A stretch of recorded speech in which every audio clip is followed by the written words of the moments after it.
Bismillahirrahmanirrahim. Assalamualaikum warahmatullahi wabarakatuh.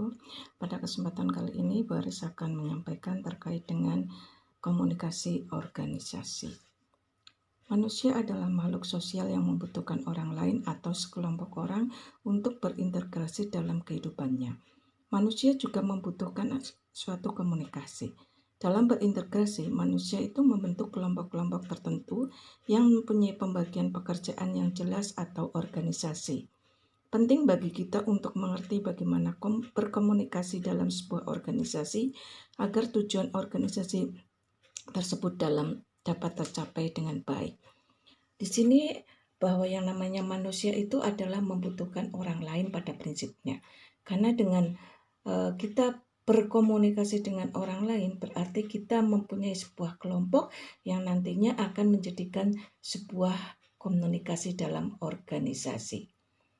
Definisi daripada komunikasi adalah merupakan sebuah proses penyampaian pikiran atau informasi dari seseorang kepada orang lain melalui suatu cara tertentu sehingga orang lain tersebut mengerti betul apa yang dimaksud oleh penyampaian pikiran-pikiran ataupun informasi.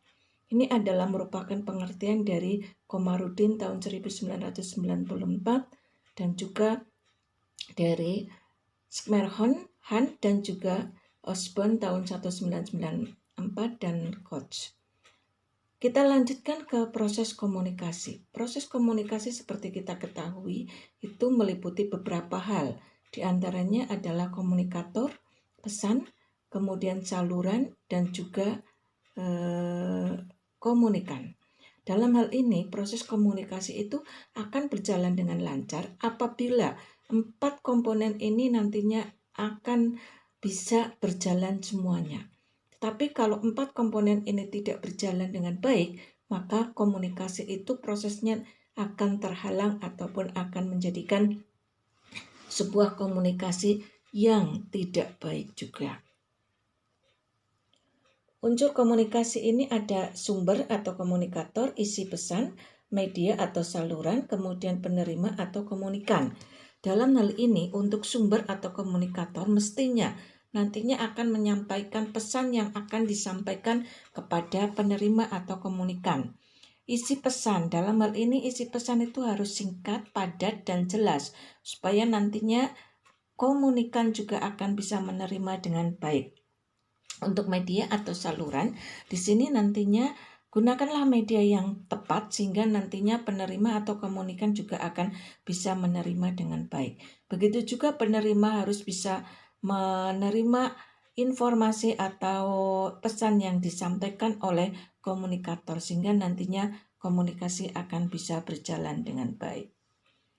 Pentingnya berkomunikasi dengan jelas. Di sini ada beberapa hal yang perlu diketahui terkait dengan pentingnya daripada berkomunikasi dengan jelas. Yang pertama, agar komunikasi itu bisa berjalan dengan jelas adalah bahwa individu itu akan menghabiskan 70% dari waktunya untuk bisa melakukan komunikasi. Baik komunikasinya itu dengan menulis, membaca, berbicara, atau mendengar. Nah, komunikasi yang buruk ini akan menjadikan sebagai sumber daripada konflik antar personal. Di dalam sebuah ide, betapapun hebatnya, tidak akan berguna hingga dapat disampaikan dan dipahami oleh orang lain. Jadi pada prinsipnya untuk komunikasi yang jelas ini nantinya akan menjadikan sebuah komunikasi yang baik. Jadi kalau misalkan ada hal yang sifatnya hebat tetapi tidak bisa dipahami, tidak bisa diterima, itu menjadi tidak hebat. Kesimpulannya bahwa yang namanya komunikasi itu meliputi transfer maupun pemahaman daripada sebuah makna. Jadi kalau kita berikan sesuatu kemudian menjadikan orang itu paham, maka akan menjadikan sebuah makna. Kemudian kita lanjut terkait dengan miskomunikasi. Nah, ini adalah merupakan suatu hal yang menjadikan kesalahan di dalam komunikasi yang dapat menimbulkan akibat yang fatal. Misalkan aja kesalahan itu adalah di dalam pekerjaan, misalkan mengerjakan sebuah proyek rel kereta api atau mungkin pekerjaan yang lainnya. Kalau terjadi miskomunikasi akan menjadikan hal-hal buruk. Sebagai contoh, akan menjadikan suatu kemarahan, akan menjadikan suatu bahaya, akan menjadikan suatu kefatalan di dalam hal tersebut. Kemudian kita lanjutkan terkait dengan pemilihan saluran komunikasi. Pilihan saluran komunikasi ini sebenarnya adalah sangat banyak, di mana di dalam pilihan komunikasi ini tentunya kita akan mempelajari berbagai macam hal yang bisa dilakukan terkait dengan pemilihan komunikasi. Nah, tentunya hal-hal ini itu nantinya akan bisa dipahami oleh semuanya supaya nantinya antara komunikan dan komunikator itu nantinya akan bisa berjalan dengan baik. Dalam hal pemilihan saluran komunikasi, ini ada beberapa yang harus kita pahami, diantaranya adalah terkait dengan laporan formal atau mungkin buletin, pidato yang direkam sebelumnya, atau mungkin kelompok kerja, pidato langsung atau konferensi melalui video.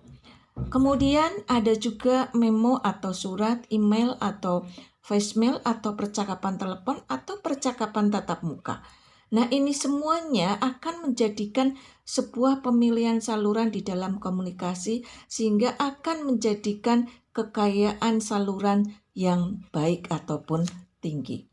Tinggi rendahnya pemilihan saluran ini akan menjadikan komunikasi menjadi lebih baik. Gaya komunikasi. Di dalam gaya komunikasi di sini didefinisikan sebagai seperangkat perilaku antar pribadi yang terspesialisasi yang digunakan dalam suatu sistem tertentu, di mana masing-masing gaya komunikasi ini terdiri dari sekumpulan perilaku komunikasi yang dipakai untuk mendapatkan respon atau tanggapan tertentu di dalam situasi tertentu pula. Jadi dalam gaya komunikasi ini nantinya perangkat harus diperhatikan supaya nantinya kita bisa menggunakan komunikasi tersebut dengan baik. Masing-masing komunikan dan komunikator nantinya akan bisa saling menentukan untuk perilakunya supaya nantinya tercapai komunikasi yang baik. Terus untuk 6 gaya komunikasi. Yang pertama adalah the controlling style, yang kedua adalah the egalitarian style, kemudian yang ketiga adalah the structuring style, kemudian keempat adalah the dynamic style, kemudian kelima adalah the religious style, dan yang keenam adalah the withdrawal style. Dalam hal ini itu ada beberapa hal yang perlu diperhatikan terkait dengan the controlling style, di mana gaya komunikasi itu bersifat mengendalikan yang ditandai dengan adanya satu kehendak untuk membatasi, memaksa, dan mengatur perilaku, pikiran, dan tanggapan orang lain.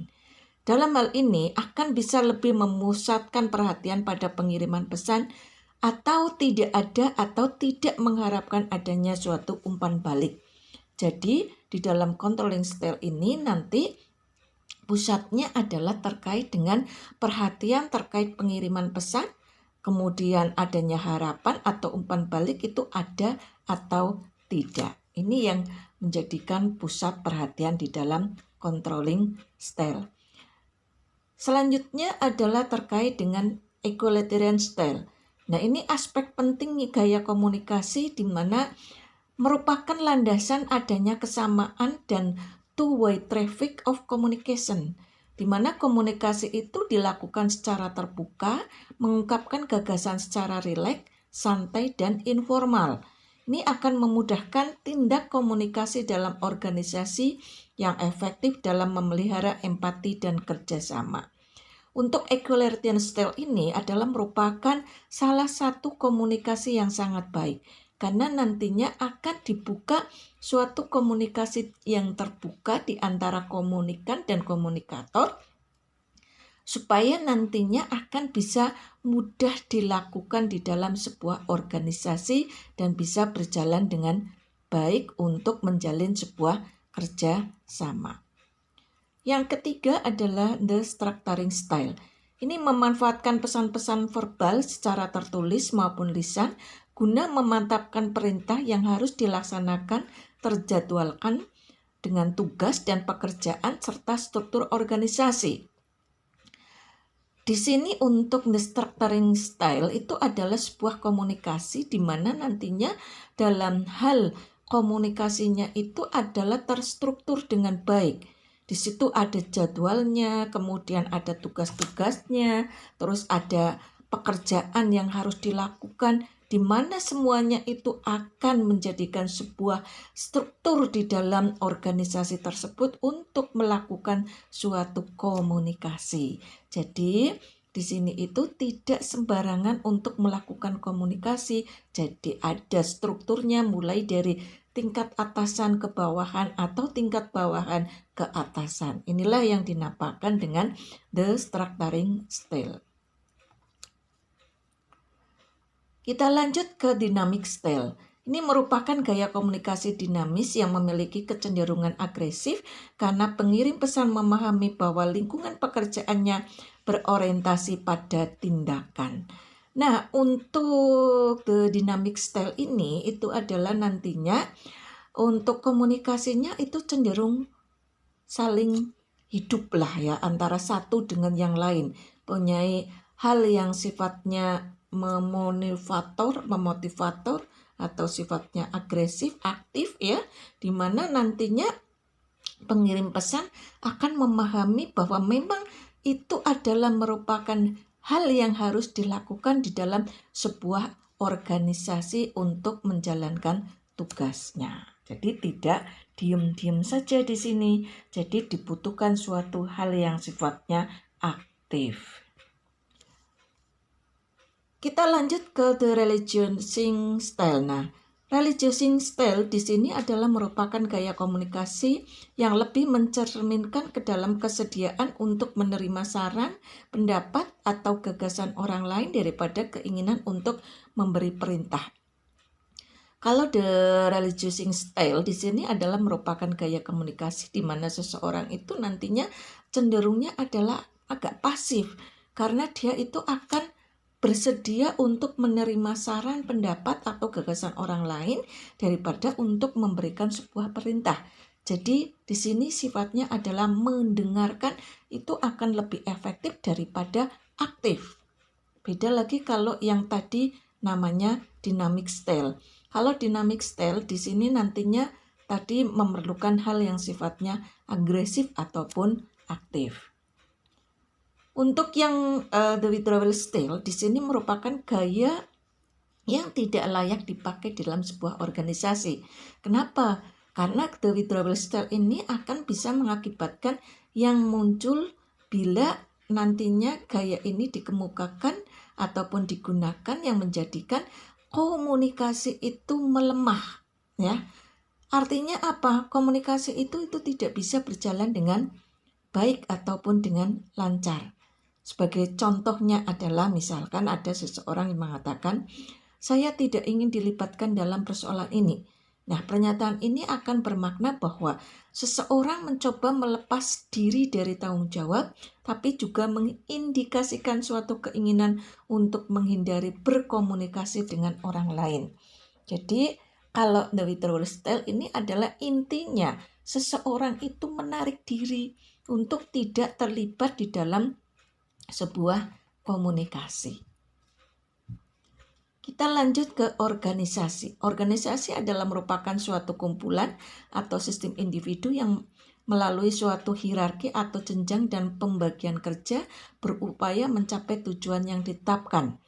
Adapun ciri-ciri organisasi yaitu adanya suatu jenjang jabatan atau kedudukan yang memungkinkan semua individu dalam organisasi tersebut memiliki perbedaan posisi yang jelas, kemudian ada pembagian kerja. Ini merupakan dua ciri daripada organisasi yang selalu ada dalam setiap organisasi. Nah, dari organisasi itu kita masuk ke komunikasi dalam organisasi, di mana komunikasi dalam organisasi itu adalah merupakan komunikasi antar manusia atau human communication yang menjadikan ataupun menjadi sebuah kontak di dalam suatu organisasi, dan ini biasanya sering terjadi. Untuk komunikasi organisasi ini diberikan batasan sebagai arus pesan dalam suatu jaringan yang sifat hubungannya adalah saling bergabung satu sama lain. Jadi komunikasi dalam organisasi intinya adalah komunikasi yang terjadi di dalam suatu organisasi yang saling membentuk sebuah pesan di mana pesan itu nantinya akan menjadi sebuah pesan jaringan atau saling berhubungan antara yang satu dengan yang lainnya.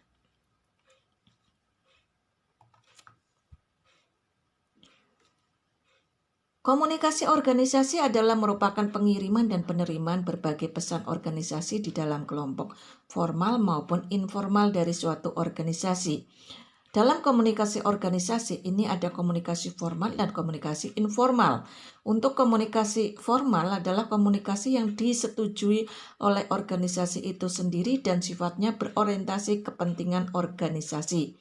Contohnya ada suatu memo, kebijakan, pernyataan, jumpa pers, dan surat-surat resmi. Sedangkan komunikasi informal adalah komunikasi yang disetujui secara sosial, orientasinya bukan pada organisasi tetapi lebih kepada anggotanya secara individu. Nah, kaitannya dengan komunikasi formal itu adalah merupakan komunikasi institusional, sedangkan kalau komunikasi informal adalah komunikasi yang sifatnya kemanusiaan.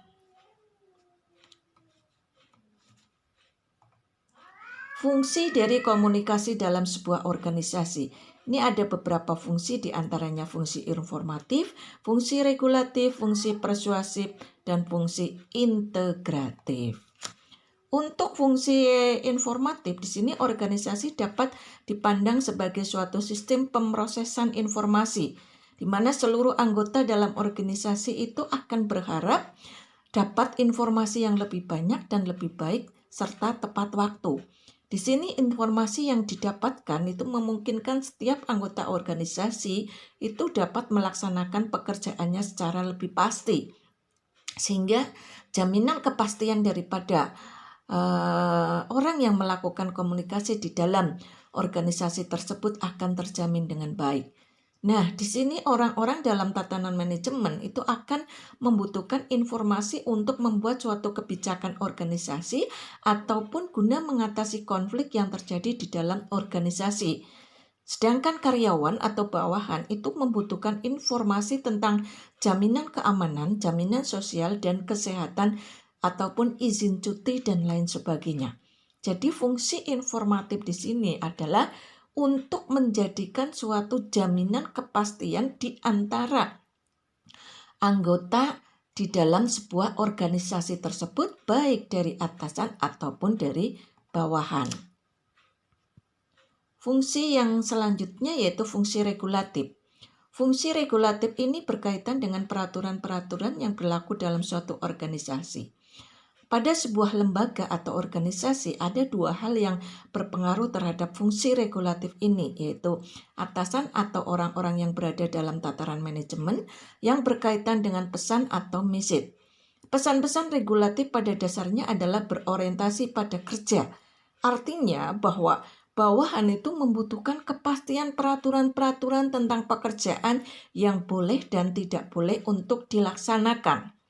Di sini atasan ataupun orang-orang di dalam jajaran struktural itu memiliki kewenangan untuk mengendalikan semua informasi yang disampaikan.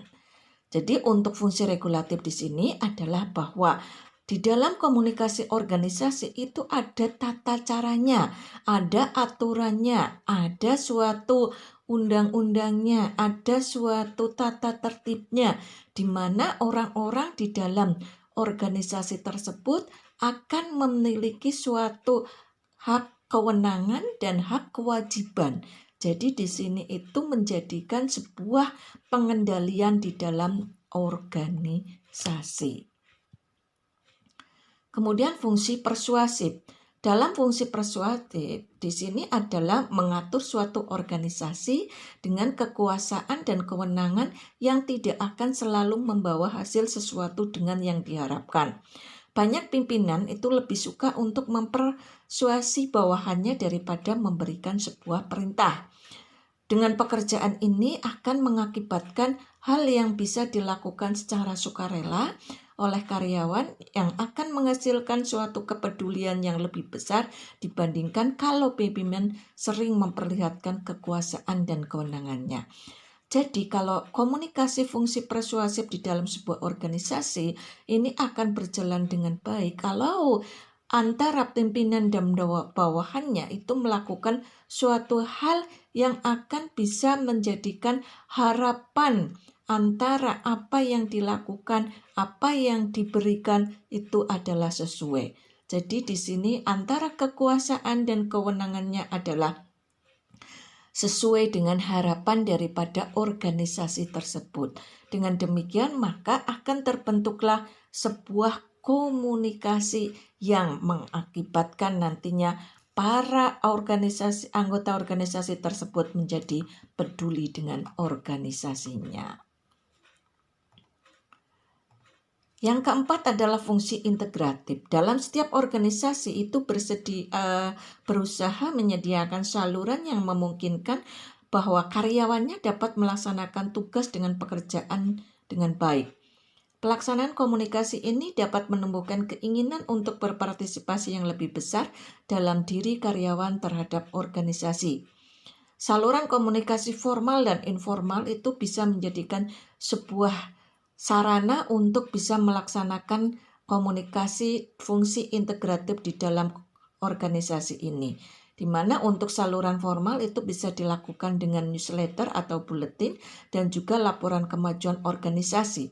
Sedangkan untuk saluran komunikasi informal itu bisa dilakukan dengan perbincangan antar pribadi selama masa istirahat kerja atau pertandingan olahraga, kegiatan dharma wisata, dan lain sebagainya yang akan menjadikan keeratan hubungan di dalam sebuah organisasi tersebut. Adapun pelaksanaan aktivitas ini akan menumbuhkan sebuah keinginan untuk berpartisipasi yang lebih besar dalam diri karyawan terhadap organisasi.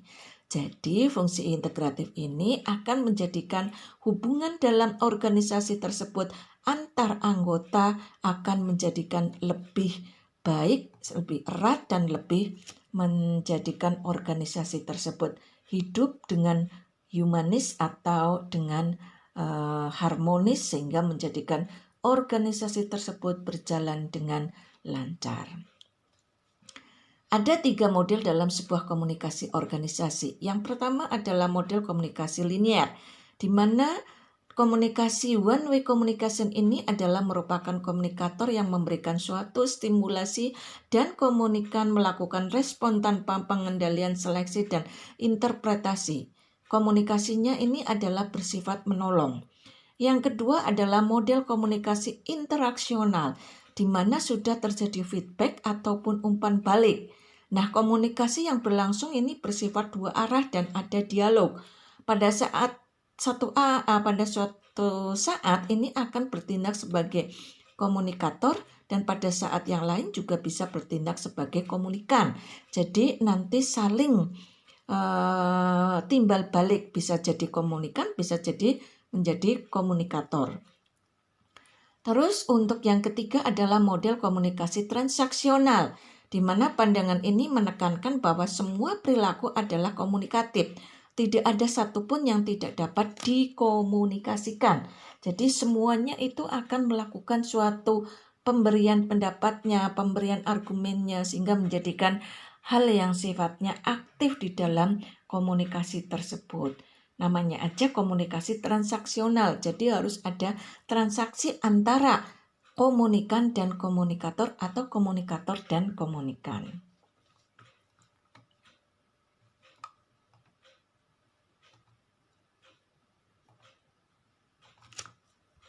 Kita lanjut terkait dengan skema komunikasi dalam sebuah organisasi.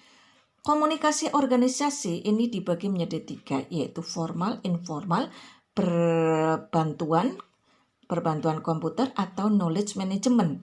Yang formal di sini ada jaringan rantai, kemudian jaringan roda dan seluruh saluran.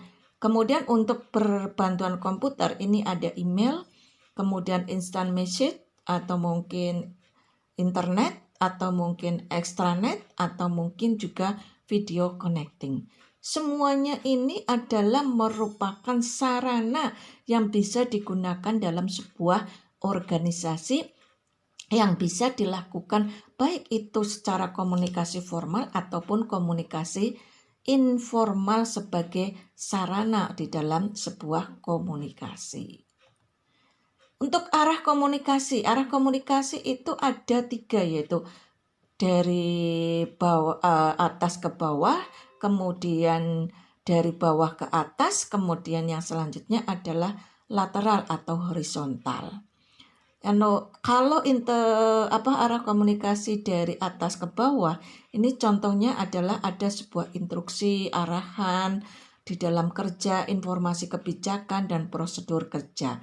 Kalau dari bawah ke atas, contohnya adalah adanya feedback atau umpan balik dan adanya kuesioner. Kalau lateral atau horizontal, contohnya adalah antar individu yang setara. Misalkan antara staf dengan staf, antara kepala bagian dengan kepala bagian, dan lain sebagainya. Arus pesan dan fungsinya dalam komunikasi organisasi. Ini ada beberapa, diantaranya adalah two-word communication. Two-word communication di sini adalah pada tataran manajemen yang mengirimkan kesan kepada bawahannya, di mana fungsinya akan memberikan suatu pemberitahuan ataupun penyimpanan di dalam instruksi kerja. Dan ini diikuti dengan adanya penjelasan dari pimpinan tentang mengapa suatu tugas perlu untuk dilaksanakan atau job rasional. Kemudian juga penyampaian informasi itu adalah mengenai hal-hal peraturan-peraturan yang berlaku dan pemberian motivasi kepada karyawan untuk bekerja lebih baik. Ini adalah merupakan arus pesan two-word communication. Yang kedua adalah upward communication. Di sini adalah bawahan itu adalah sebagai subordinat, di mana akan mengirimkan pesan kepada atasannya. Fungsinya adalah untuk penyampaian informasi tentang pekerjaan ataupun tugas yang sudah dilaksanakan. Kemudian penyampaian informasi tentang persoalan-persoalan pekerjaan ataupun tugas yang tidak dapat diselesaikan oleh bawahan, penyampaian saran-saran perbaikan dari bawahan, dan penyampaian keluhan dari bawahan tentang dirinya sendiri maupun pekerjaannya. Intinya di sini itu adalah arus pesan yang harus disampaikan kepada sebuah organisasi sebagai informasi tentang apa yang sudah dilakukan, apa yang menjadi hambatan, dan apa yang perlu dipertimbangkan untuk kemajuan ke depannya, sehingga dalam sebuah organisasi tersebut akan bisa berjalan dengan baik.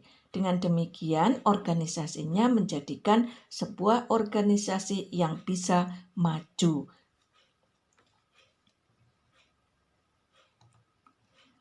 Yang ketiga adalah horizontal communication, di mana ini berlangsung di antara para karyawan ataupun bagian yang memiliki kedudukan yang setara. Fungsi arus komunikasi horizontal ini adalah memperbaiki koordinasi tugas, kemudian upaya pemecahan masalah, saling berbagi informasi, upaya pemecahan konflik, dan membina hubungan melalui kegiatan bersama. Intinya, kalau horizontal communication itu adalah merupakan komunikasi yang dilakukan sesama atau setara. Jadi dengan adanya komunikasi yang setara atau sesama akan menjadikan seseorang lebih terbuka, lebih terarah, dan lebih terkomunikasi. Kita lanjut ke hambatan dalam komunikasi organisasi. Ada beberapa hambatan, diantaranya adalah hambatan teknis, di mana untuk hambatan teknis ini menjadikan sebuah keterbatasan fasilitas dan peralatan komunikasi. Ini menurut Cruden dan Sherman, itu dalam bukunya Personal Management, ini ada beberapa jenis hambatan teknis di dalam komunikasi. Di antaranya adalah tidak adanya rencana atau prosedur kerja yang jelas, kurangnya informasi atau penjelasan, kurangnya keterampilan membaca, dan pemilihan media atau saluran yang kurang tepat. Jadi ini adalah merupakan hambatan-hambatan di dalam teknis untuk berkomunikasi dalam sebuah organisasi. Hambatan ini akan bisa diatasi dengan baik kalau di dalam sebuah organisasi itu adalah meminimalkan di dalam hambatan teknis tersebut. Hambatan yang kedua adalah hambatan semantis, di mana gangguan semantis ini menjadi hambatan dalam proses penyampaian pengertian atau ide secara efektif. Definisi semantis sebagai studi atas pengertian yang diungkapkan lewat bahasa, kemudian kata-kata membantu proses pertukaran timbal balik arti dan juga pengertian atau komunikator dalam komunikan, tetapi seringkali proses penafsirannya akan menjadikan sebuah kekeliruan. Kemudian untuk menghindari miskomunikasi semacam ini, seseorang komunikator itu harus memilih kata-kata yang tepat sesuai dengan karakteristik dari komunikannya dan memilih kemungkinan penafsiran terhadap kata-kata yang dipakainya.